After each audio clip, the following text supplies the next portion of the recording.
Hello and welcome to the Penalty Box Perspective podcast. My name's Nathaniel and I'm joined once again by my good friend Matt. How are you doing today? Yeah, very good, thank you. Yeah, very good. How are you? All good? Good. I'm excited again for yet another episode. In this shorter episode, we're going to be discussing the Pittsburgh Penguins. And are they the only tankers this year? Do you want to lead off on that, Matt? Yeah, as discussed in previous podcasts, with some of these shorter ones, we will be sort of delving into specific teams. This week, we're going to be looking at the Pittsburgh Penguins and sort of the situation they find themselves in, and if they're one of the only teams sort of actively trying to be worse this year, with maybe one eye on next year's draft, and maybe looking to start a rebuild. I know we'll get into it with the players they've got, the money they've got tied up in particular cap hits, and we'll kind of dissect where the Penguins were at from last season and what it's maybe going to look like for them moving forward. Yeah.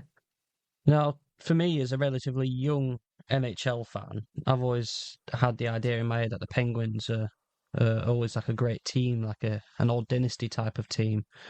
But then as you look at the results more recently, they've been kind of just falling off. So I'm excited to sort of deep dive into Penguins and see what's going on with them. Why have they dropped off so much, and what can they really do feasibly in the next few years to get back to the level they want to get to? Yeah, I second that with you. So I've been an NHL fan for the last 10 years or so. Throughout that time, obviously, Pittsburgh have always been a competitive team, or a team that have tried to stay competitive, and obviously they won 3 cups during that time, and they've had a lot of success. Unfortunately, as things go in the NHL, teams kind of come in cycles, and you will have a competitive window where you can be right up there in the playoffs and challenging for the cup, but then as those players get older, and the arrow starts to point down a bit more. It can lead you into a bit of a difficult spot. The Penguins last season, so they finished with 80 points in the 24-25 season. They finished second bottom in the Metropolitan Division. And really, I think one of the key points to highlight through here was, first and foremost, another just ageless season from Sidney Crosby. He had another 91-point season, 33 goals and 58 assists in 80 games as well. So he did miss 2. And at 38 years old, he's just clearly showing that age isn't a factor for him. He's putting up still massive numbers. Obviously, he's been at Pittsburgh since day one. He's an absolute cornerstone of that franchise, and will be.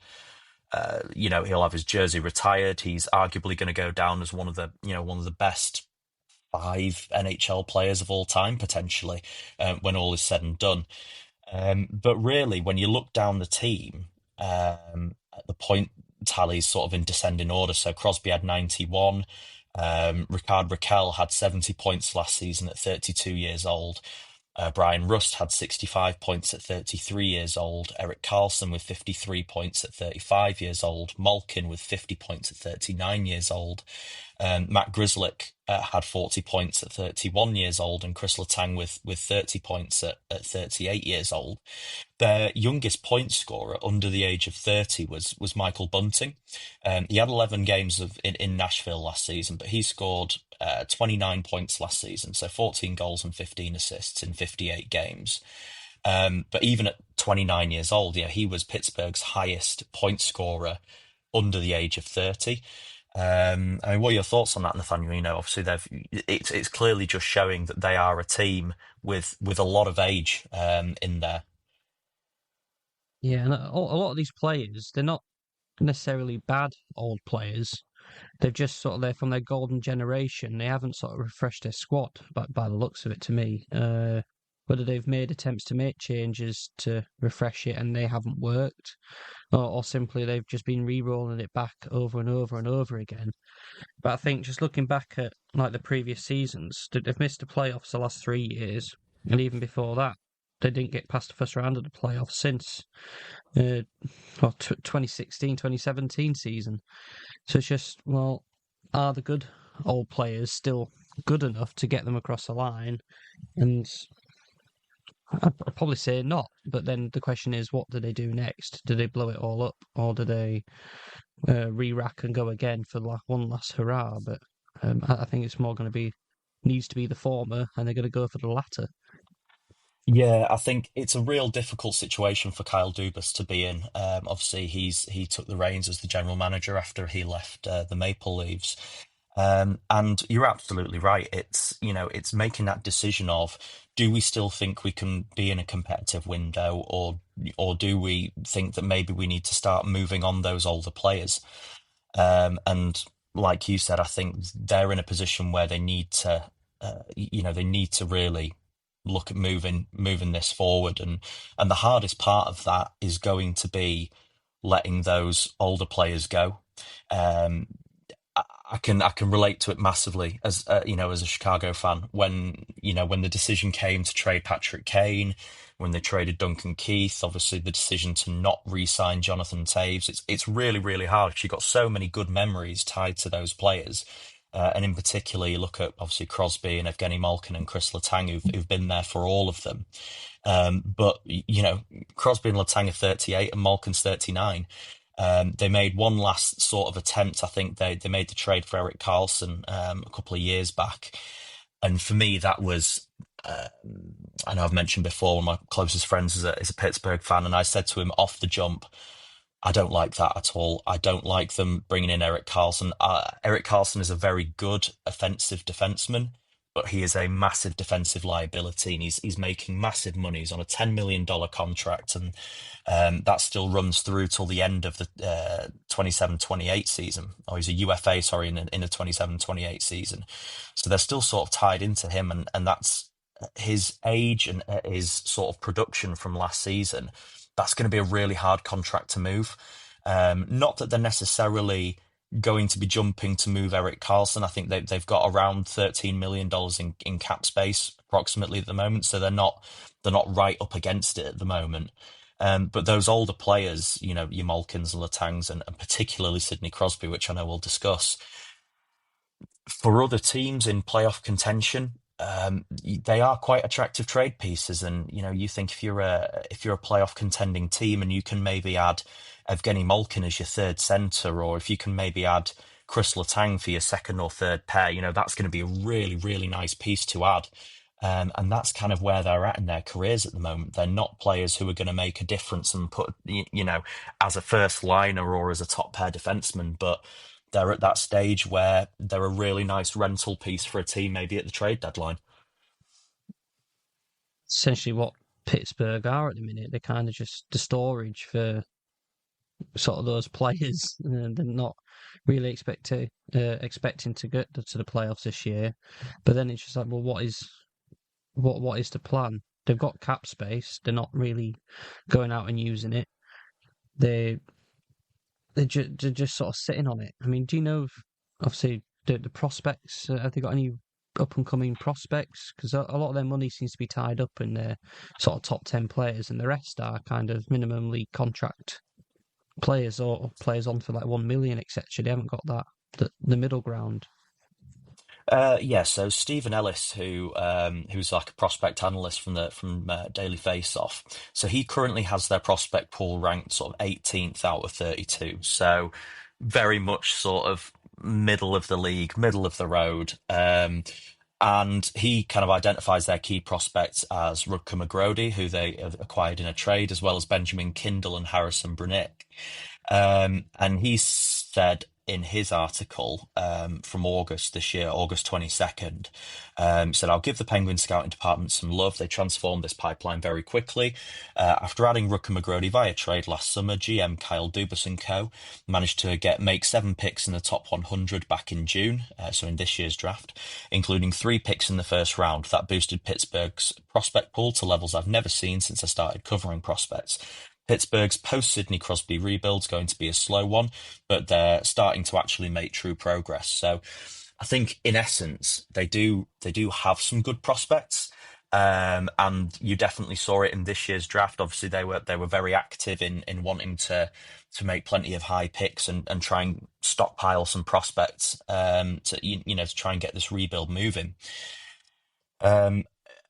again, hopefully that prospect pool is on the way up. If they're going to look at moving some of those key pieces, and if like I said, if with the likes of Letang and Malkin and stuff, if you can maybe acquire some, they're not going to be getting first round picks for 39-year-old Evgeny Malkin, but maybe if they can maybe get a third round pick and a prospect, or a second round pick, or whatever. Same goes for sort of Chris Letang. That's going to start moving things in the right direction. But you see, they've got some big money tied up. You've got, I mean, their main ones are actually signed to some really team friendly deals. I mean, Crosby's at 8.7 million. He's a UFA in the 27-28 season. Crosby's always been someone who has made sure that Pittsburgh can stay competitive, and has been massively underpaid for most of his career. You've got Malkin and Letang both at 6.1 as well, but Letang's not a UFA until 28-29, so there's still a few years tied up in that deal. So that's going to make that a bit of a harder move to a harder contract to shift, whether or not maybe a team looks at buying it out later down the line. And I know that there's salary cap retention options.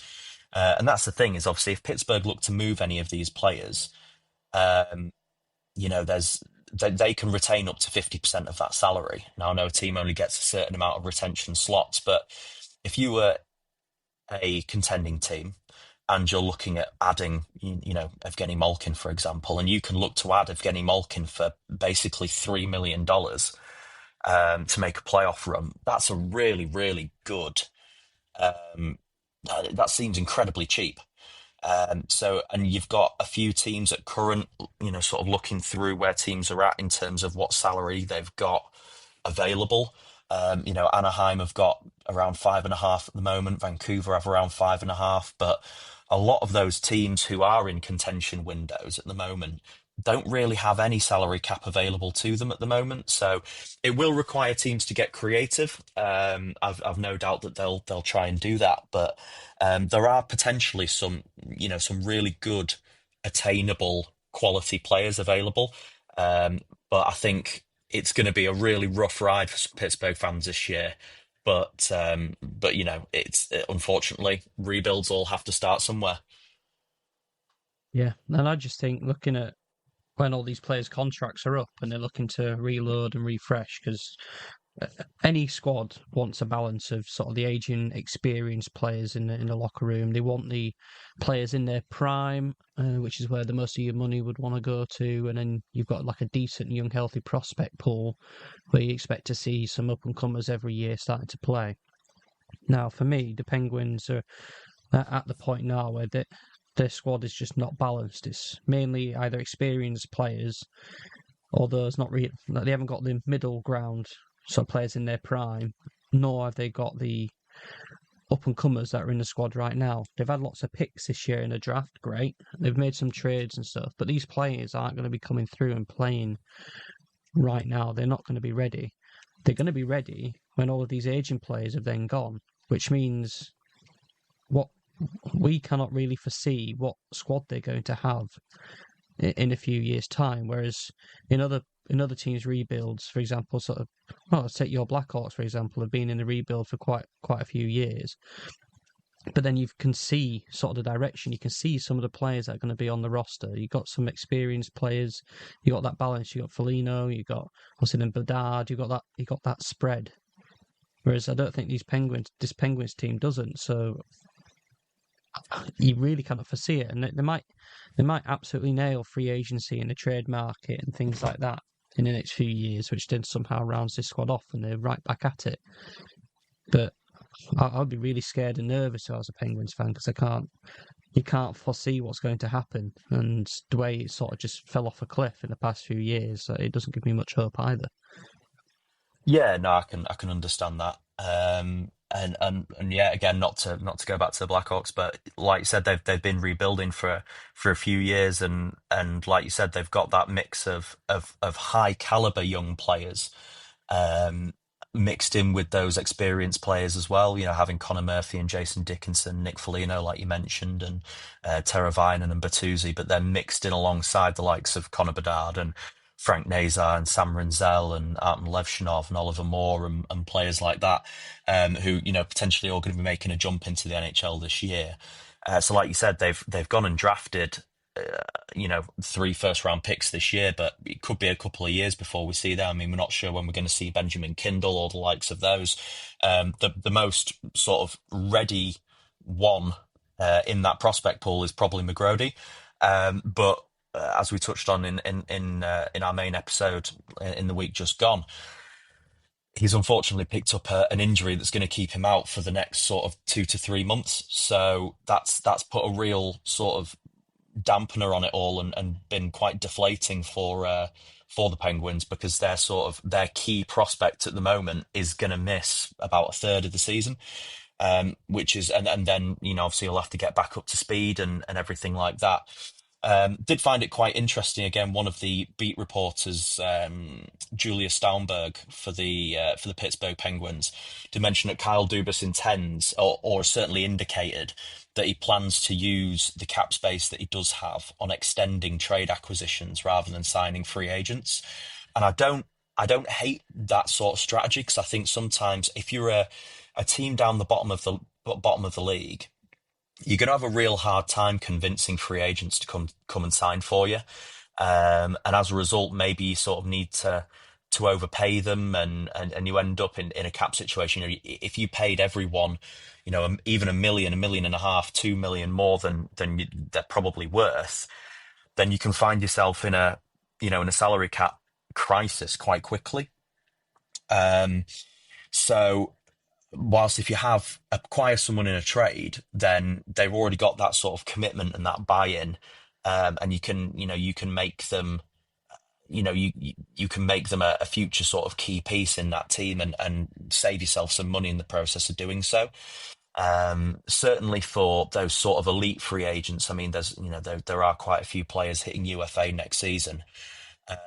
Let's take someone like Kyle Connor as an example, from the Winnipeg Jets.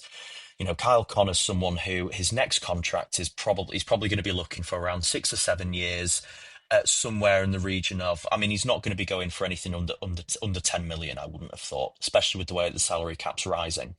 So let's just say that the going rate for Kyle Connor, or would be around about 10.5 million if he was going to a contender. Then if Pittsburgh wanted to approach him and do that, then they're probably going to have to pay, what, 12.5, 13 is probably what they're going to have to offer him in order to get that buy-in from the player to come to a rebuilding team, because he's not going to be in the playoffs for the next 2 to 3 years at least, and is going to be sort of very much there for whilst they're tearing it down and blowing it up. So I do think that sort of strategy from Kyle Dubas of using that cap space to extend the players you've already got, and the ones you acquire in trades, rather than overpaying in free agency, is a good move, and because it's going to be really hard to rebuild that team if all your veterans are all sort of a few million overpaid. Yeah. But then if you're going to focus on trades, and you got to think that most players worth their salt these days have sort of no trade clauses, or have some sort of element in terms of where they go, in terms of where they're traded to. And again, you've got the same problem as trying to sign free agents, and who wants to go to the Penguins right now? Not only have you got none of the squad issues that we've talked about just now, but also you potentially got to step into Sidney Crosby's shoes. Now, whatever happens with Crosby, and we'll get to that, but those would be tough boots to fill moving forward. Like a club legend, you can't go above Crosby, can you? So it's just, I think it's just going to be really difficult for them even to get any sort of decent players on trades, and even when they do, they're going to be sort of middle of the road, expecting star player money, and it's just going to go against everything that Pittsburgh's been about over the past few years. I think it's going to be very interesting. Yeah, it's going to make it difficult for them, for sure, and that kind of obviously leads into our kind of Sidney Crosby trade discussion, and when you've got a rebuilding team, I think for a lot of for the young players, and I know there's sort of a big culture in the NHL of young players coming into the team and not necessarily wanting to rock the boat. And if you've got really senior, experienced players there, maybe the younger players are sort of afraid to, to speak up much or have as much of an opinion. But as long as Sidney Crosby is at the Pittsburgh Penguins, I don't think anybody in that room is necessarily going to feel as though they have a voice, and that's not necessarily because Crosby is like a dominant person in the in the locker room or anything. Although I'm sure he is, but it's his team, and the identity of the Pittsburgh Penguins is and will be, as long as he's there, Sidney Crosby's team. So, when you're looking at bringing in those guys who are going to be the leaders of your kind of rebuild, etc., I don't think it can fully truly be their team until, potentially Crosby's out the door. And when you look at teams that are tanking, and trying to finish as low as possible, obviously within the confines of, not committing gamesmanship offences and things like that. Shall we say, actively trying to not improve their team to finish as low as possible.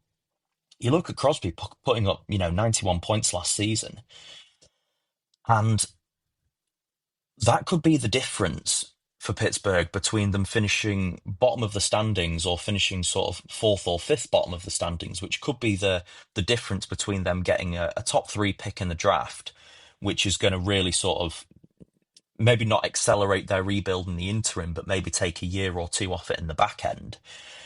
And finishing sort of, fifth, sixth bottom, which then ends up, they end up sort of picking, depending where the lottery falls, they could pick anywhere from like 6 to, 10.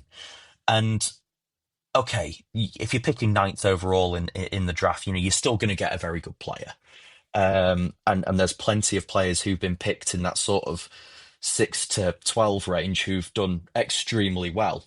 But a top 3 pick is a different story. And I think you look at this year's draft, and especially look at someone like Gavin McKenna, who's going to be playing next year at Penn State, actually, believe it or not, in the NCAA. So he's going to be right there in Pennsylvania, right next door to where the Penguins are going to be. So I imagine they'll probably be watching him very carefully, and I'd be amazed if they don't have scouts there in attendance at more or less all of his home games for sure. But Gavin McKenna is kind of regarded as, okay, this guy's going to be an absolute game changer. We discussed in our draft recap episode, which you can go back and listen to, how this year's draft, whilst, the guys at the top end are very, very good, there isn't necessarily that kind of Connor McDavid, Connor Bedard, Jack Hughes level, undeniable franchise player, home run type pick, whilst McKenna is being regarded as exactly one of those. And I think that they would want to do everything possible to give themselves the best shot of getting him. And potentially Sidney Crosby almost sort of prevents them from doing that. So it'll be really interesting to see where his head is at in relation to all of this as well. I think that's it's more of a logical approach, and looking at it on paper like you're playing Xbox or something like that. But that's removing all emotion from the situation as well. What do Pittsburgh want? Do they want to commit to this rebuild, not knowing what's going to happen in the future, and in doing so, do Crosby dirty? Or are they just literally just going to roll out the red carpet and do whatever he wants due to what he's given them over the years, etc.? Personally, I think what logically might happen is they'll go into the season, just sort of see how this season goes. But he's very much a high candidate to get traded at the trade deadline, maybe to a contender. Now, obviously good friends with Nathan McKinnon, going to the Avalanche playoff push there. Oh, that'd be ridiculous, wouldn't it? Having a 1-2 punch down the centre of McKinnon and Crosby would be absolutely crazy. Like you said, they are really good friends, and I think if he's going to get traded anywhere, I think that would certainly be one of the sort of main candidates. Yeah, but if they're going to be teetering around where they have been, sort of bottom of the bottom of their division, and but yet Crosby's still knocking in more than a point a game, etc.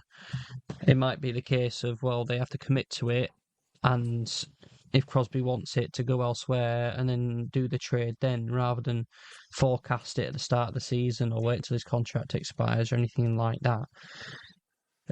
But it's really, I guess, what he wants. And it's also what the fans want. Obviously, the fans would want Crosby to do well and do that, but do they want him to be a one club player? Like, it's just so complicated. And obviously, it'll be. I think Crosby holds all the power, really. If Crosby says no, I want to stay, regardless, then who are the Penguins to say no? But likewise, if Crosby says I want to go elsewhere and have one last shot at the cup, I don't think the Penguins will necessarily stop him. So I don't, regardless of what the Penguins' plans are and how they're trying to forecast this rebuild, I do think Crosby has all the power. Yeah, absolutely. And I do think, and I'd be really interested. I mean, being a fly on the wall for any conversations with Sidney Crosby and Kyle Dubas this season would be absolutely outstanding. I wonder if there's an aspect to Sidney Crosby where he thinks, where basically his love for the Pittsburgh Penguins. I mean, like we said, he was drafted there. He's been there. Pittsburgh is probably his home more now than Nova Scotia where he grew up. I wonder if there's an aspect to Sidney Crosby's mindset where he thinks, I care so much about the Pittsburgh Penguins and I want them to do well and I want them to be competitive. But me being here is going to prevent them from doing that. So what I'm going to do is I'm going to waive any sort of no trade clause that I've got. And I'm going to say, these are the teams that I would like to go to if you can make it happen. But I want you to move me so that you can have a better shot at getting this rebuild sort of up and running. I do wonder if there's an aspect to it where almost he's self-aware enough to realize that his skill and his abilities is actually going to hold Pittsburgh back for what it is that they're trying to achieve. Like I said, obviously I don't know. I don't know how that's going to look. I don't know if that's what he's thinking. As I said, I'd love to be in the room with him and Kyle Dubas, but yeah, I think like you said, he holds all the cards in this situation, and I think they will do whatever he wants to do. And I will say, obviously he's a three-time Stanley Cup champion, which is in itself an absolutely unbelievable achievement. Players who've won one Stanley Cup, that is an absolutely unbelievable achievement. Winning it three times is absolutely sensational, but winning it four times, like, I don't know, maybe it's just the way it sounds, but like, okay, he's a three-time Stanley Cup champion, but there's quite a lot of players that are three-time Stanley Cup champions. But being a four-time Stanley Cup champion is just like that. There aren't as many players who've done that. Obviously, discounting the Montreal Canadiens teams of the of the '60s, where you've got like Henry Richard, who's won like 9 or 10 Stanley Cups or whatever. But putting that aside, players in the modern era, Modern day, yeah. yeah, like having a fourth one would be that there aren't that many players in the last sort of 20, 30 years who could say that they've won 4 Stanley Cups, and would almost kind of immortalize him even more than he already will be. I just think, however this plays out, it just needs to be done nicely. I would be sick to my stomach if one way or the other, whether it's from Crosby's side or Penguin's side, that makes it just messy. It needs to be clean. It needs to be just nice. Like, if Crosby goes and just departs, and like Penguins don't want it to happen, and they release statements saying how they had no option and stuff like that, and just makes it like, don't make Crosby a traitor, don't make him a martyr either, but just let's have some decency here. Yeah, Make sure it absolutely. goes across. Yeah, you're absolutely right though. Like with how long he's been there, it's going to be him being traded is would break the hearts of Pittsburgh fans all over the United States and all over the world as well. And you just want it to be as amicable as possible. If there ends up, if they come to this really nice mutual middle ground where they say, okay, this is what we're going to do. We're happy with doing it. He's happy with where he's going. We're not going to hold teams, to ransom. I mean, don't get me wrong. I still think even at 38 years old, you are, especially if you're absorbing 50% of that contract as well. And, there's a team out there able to get Sidney Crosby for what, 4.35 million. Um, that is an absolute steal. That is an absolute Yeah, steal. So they would be well compensated for that. But as long as Pittsburgh aren't out there, demanding five first round picks for the guy, and they're just saying, right, okay, this is what our benchmark is for what we want for Crosby. We'd like two first round picks and a prospect. Okay, right, that's our sort of our asking price. And if a team goes out and meets that asking price, and it's a team that Crosby's happy to be traded to, and all parties are okay with it, then I think that's okay.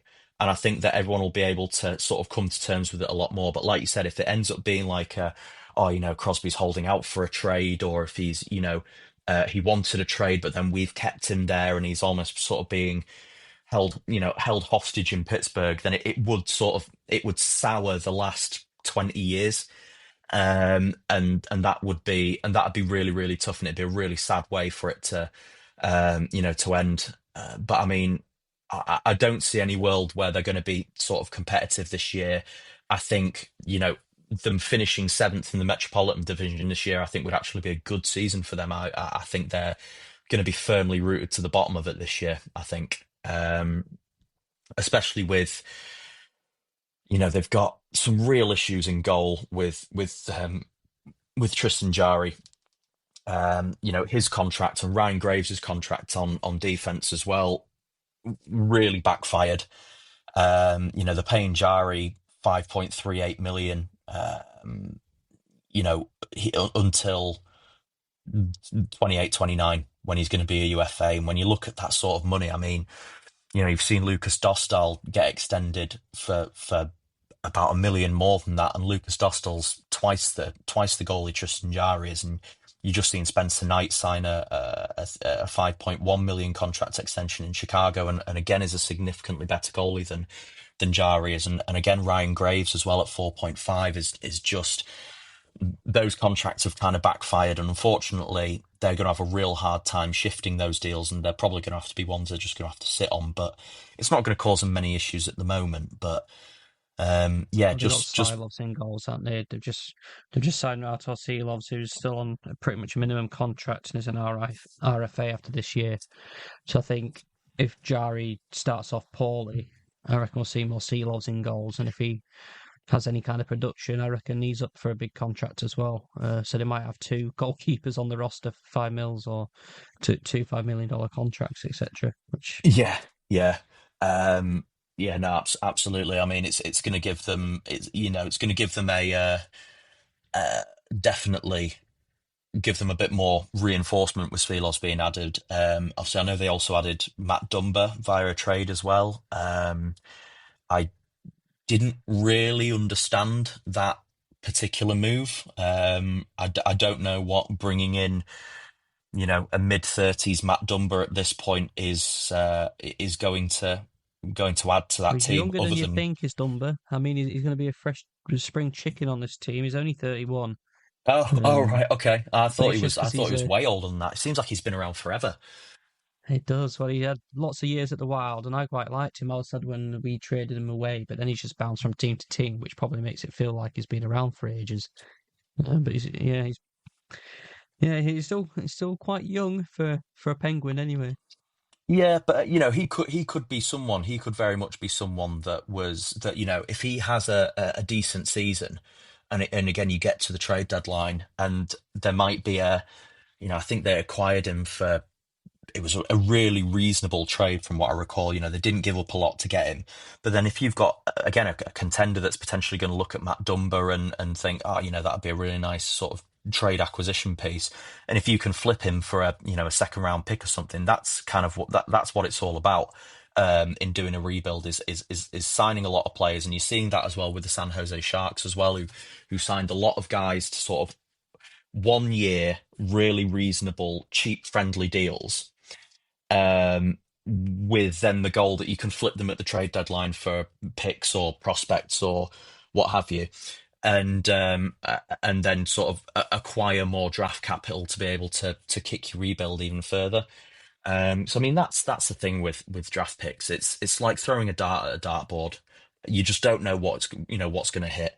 Um, there's some absolutely sort of crazy statistics around draft picks and things like, if you've got a player picked in the second round of the NHL draft has it's like a less than 10% chance of playing 100 NHL games, which is just crazy when you think about it. Because I mean, I'm not sure how the NFL draft works. You'd probably be better positioned to speak on it than me. But there's a lot of players who get drafted in sort of later rounds of the NFL draft who can have really long careers and things like that. But it's yeah, so it's just a case of trying to amass as many picks as possible, throw as many darts at the board as possible, and see what hits. Yeah. No, it is the conversion rate for, and we discussed this in last week's episode in terms of like even the first round picks this year, the top 10 picks. Not a lot of them are actually going to play NHL hockey this year, whereas obviously in the NFL is different. So yeah, it is a lot of darts at the dartboard. There was just one thing I wanted to cover off with the Penguins as well, which we haven't noted on, is that they've had a change of head coach this year with Mike Sullivan leaving, and they've got Dan Muse now taking over. And how much will he want to take control and try to impose what he wants to do with this roster as well? I think that's a bit of an unknown, and obviously he signed up to quite a big rebuild as well. Yeah, definitely. I think that it's always tricky. I mean, again, losing a coach of Mike Sullivan's quality is always gonna be tough. But I think it's important that the coach and the general manager are on the same page, with what they're doing. They both, if they're going to be committing to a rebuild, they both need to be dead on board with it. Otherwise, it's just not going to work. Um, yeah, I think that's a really good point. And it will be interesting to see how he manages sort of the early stages of that rebuild, how he can make the team look. When they do have young players coming up and into the team, how is he going to be able to integrate them and get them ready for the NHL? Because it is a massive transition, coming from either juniors or college or even playing in like the AHL, like the speed of the game and the amount of time you have is just non-existent at times, and the physicality ramps up a notch as well. And he will have a really big job on his hands to make sure that he's getting all those players as ready as they can be, and also kind of managing his roster. Not putting young players in a position where they're going to get absolutely bombarded, but equally you're not wanting to just bury your prospects on the fourth line and giving them sort of 8 or 9 minutes a night. So yeah, the roster management aspect is going to be a big challenge for them, as they sort of move forward with the rebuild. So yeah, it'll be definitely one I had to keep an eye on. But I just think throughout this season, I mean, I think we could revisit this a year from now, a couple of weeks away from the start of the season, and this team could look entirely different. I wouldn't be willing to bet who's going to be there and who's not. Potentially, Ricard Raquel could be a really nice trade acquisition. They could get a nice return for someone like him. I think Eric Carlson will probably still be there. I don't think Malkin and Letang will be there. I think they will get traded. But if I was just to put this on the line to you right now with just a yes or no, in 365 days' time, a couple of weeks from the start of the season, will Sidney Crosby be a Pittsburgh Penguin or not? Yes, he will. Yeah. Yeah. I think, rightly or wrongly, I think they're going to keep him as a one club player. He'll sign another sort of contract that'll tie him over, and that'll be that really. It'll be a case of a big what ifs, and I don't think it'll be nice and simple. I think there'll be plenty of discussions about it throughout the year, but really I think this is the year. If he's going to get traded, he'll be traded. But my gut right now is telling me no. Yeah. I would be inclined to agree with you. I think it's pretty much this year or not at all. I think if they don't trade Crosby this year, I think that they will go, right, he's just going to stay. He'll be happy to stay. He'll be a one club player his whole career, and that'll be that. But I don't think I think that they could move him, but if it doesn't happen this year, it won't happen at all. Yeah. Will I put money on it? Probably not.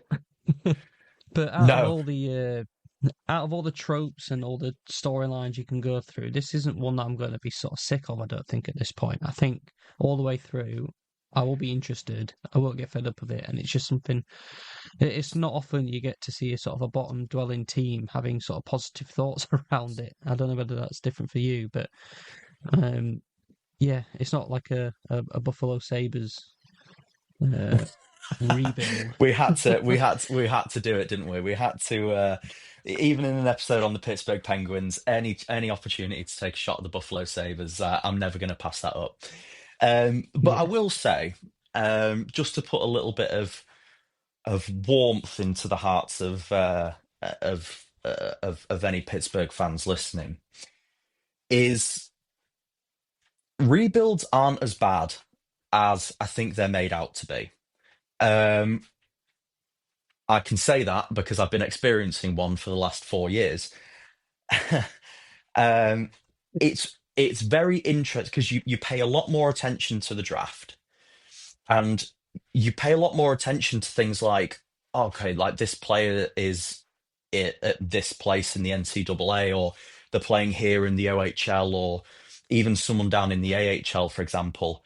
It's like you become really invested in these prospects, and you become really invested in the young players and what their pathway is going to look like. And then, when you have a guy who you drafted, 2, 3 years ago, and then they start to become a mainstay in the team. Again, using someone like Alex Vlasic as an example, at Chicago, was drafted about 4 or 5 years ago now. Chicago native, played a year at college, and then he was down in the AHL, and now he's up in the NHL, and he's played on Team USA in the World Championships over the summer, and had a really good tournament, and is really starting to turn some heads. And there is, yeah, okay, obviously being up in the playoffs and winning Stanley Cups and everything is an experience unlike anything else. But there is definitely a positive aspect to being in a rebuild and being able to, it's almost like refreshing your fandom almost, and all these guys who you've had such an attachment to, they come and go, but then you have new players that you become attached to. Um, so yeah, it's not all kind of doom and gloom. You just might have to go through some quite painful games that you're watching, or whether it be watching the games themselves or the highlights or something, you may have your head in your hands at some points. But then when that can all be cast aside if you've been beaten 5-1, 6-1 or whatever, but the goal that you scored was one of your prospects, dancing between two defensemen and putting one sort of in the top corner. It's like, oh, okay, that was amazing, and you start to really appreciate sort of the little moments. So yeah, or maybe that's just my sort of fortune cookie wisdom of of it's the last sort of it's an few years. optimistic approach on that. I mean, I don't know if I can appreciate that. I mean, a successful rebuild, absolutely, can get on board with that, all aboard the rebuilding train. But if you can't see it, and if you don't have them prospects, and things don't go well, the few moves you make don't work out, and you end up with like no clear plan of action, then I can see how it can get frustrating. Um, Yeah, yeah, there is that aspect too. But hopefully they've got the right guy behind the bench. Hopefully they've got, the right general manager in Kyle Dubas as well. Who, he is a young general manager. I know it didn't necessarily all work to plan in Toronto for him, but yeah, Yeah. it's You tend to find the well-run organizations, and it even goes up to the owners and things like that. Just well-run teams, well-managed, even behind the scenes. It's not even the general manager, but the president of hockey operations or or the CEO or anything like that. Just properly run organisations generally come back better. Those who are sort of poorly run tend to always seem to be in a rebuild and can never seem to get going. That's why you see teams might have bad seasons, but they'll pop right back up in there. And I do think the Penguins are a well-run organisation. Quite a lot has changed recently, but I still have faith, and I will consider myself an optimist on the Penguins. I think you probably have a few years of pain, but then I think the sprouts will start sprouting. Yeah. And I think, well, in 5-10 years' time, you'll be right back up. Hopefully, winning Stanley Cups. Yeah, couldn't agree more. And I think that kind of ties a bow on this perfectly, to be honest. But yeah, Yeah, no, that was fun. Yeah, going into, doing a nice deep dive on the Pittsburgh Penguins ahead of the 25-26 season. We will be doing some further deep dives on some other teams. We are planning to do one on the Florida Panthers as well, about their potential chances of a third successive Stanley Cup, as well as other topics that we're going to touch into in between our main podcasts each week with our sort of league rundown. Um, so yeah, if you want to follow us on social media at all, we're available on both X and Instagram at the PBP Podcast. And you can contact us as well at penaltyboxperspective@gmail.com if you've got any suggestions or feedback or anything else you want to see. As always, a 5-star review is always really appreciated from our end and really helps us with our visibility and getting us out to more hockey fans. From potentially my research, I do believe we are the only weekly sole dedicated NHL podcast in the United Kingdom.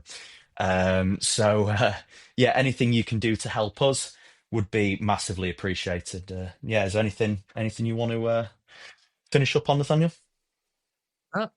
I think with that you covered that off pretty well, and with that we'll time to say goodbye. But we'll see you again later on this week with another episode of the Penalty Box Perspective.